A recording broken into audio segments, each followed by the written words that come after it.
Okay, today I'm going to apply the flexible sill flashing. This is step 7. I cut my notches up at the top for 4 inches. So I did that. Now I'm using this zip system stretch tape.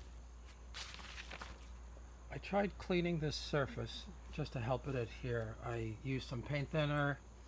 I used some sandpaper.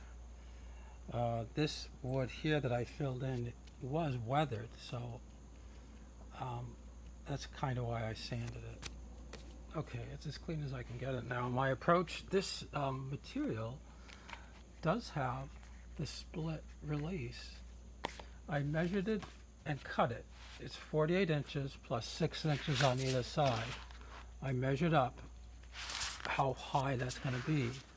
So I am going to start on one side, and then I'm going to adhere and work my way over. And I'm going to be removing the release on one side, pulling it back as I put it in place. So the idea on that is to minimize the amount of the surface that you have tacky, so you don't end up having a mess. Okay, hopefully I might be able to use pause at a few spots in this, because it won't have all of the backing material off at one time. We'll see how it goes. Okay, I'll start the procedure. Okay, I think you can get the idea. I peeled off enough to put it on the 6 inches and to start it on the bottom. And there I'm peeling back just that 1/2. And then I'll work my way all the way to the other side. I did draw a line, and I'm just following the line carefully as I pull it back and try to get the first half off.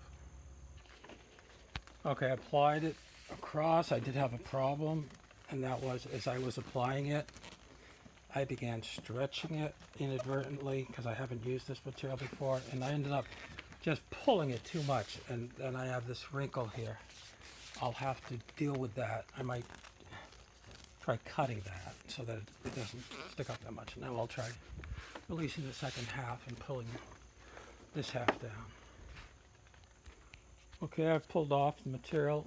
This one I can just pull it all the way off because it'll stay in place. Now I can form it over at the corners and along the sides.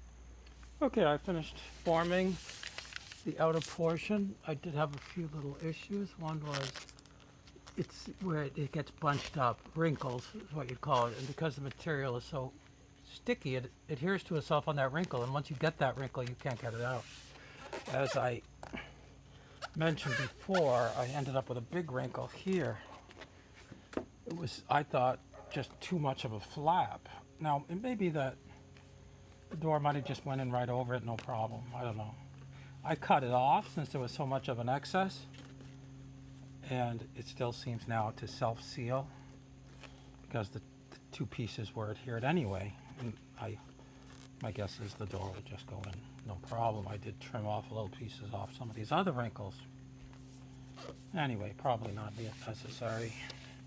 The other side, it seemed okay. I didn't get any wrinkles on the corner. There's a little wrinkle there. I'm assuming these wrinkles are not going to be a big deal. They'll just get flattened out. And anyway, I have it in, so I did use this little roller. I didn't have the so-called J roller. This was something I think that's used for screen doors or something like that. Screens, putting screens into frames, and I inherited it, so I just used it here to roll out the bubbles, because this is pressure sensitive. To get a good bond, the idea is you really need to push it into the wood. So I can roll it some more, but this is basically what I'm going to end up with. Okay, thanks.